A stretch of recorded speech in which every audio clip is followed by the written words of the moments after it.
Hello, welcome back to another video, guys. In this video, working on this VW Tiguan, Audi CS, Skoda VW. They're all the same, to be fair.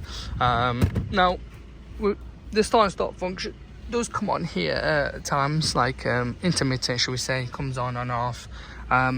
Button does work. In some people's case, this may not work, so I'm just going to go through it to tell you what can cause it. Reality is, if the button doesn't work and it doesn't light up, then it may be this button here. But I would check the fusing board before you start stripping things. Make sure the start and start functions are working, the fuse is all good. If it is, work on this. So it's really easy to take off. You just take the trim off. I'm sure there's other videos, it's not hard. And you replace the button. If you're not getting this and everything's lighting up, but you are getting the warning on there, reality is it goes back to the battery. The battery will be faulty, as in the main battery for the car.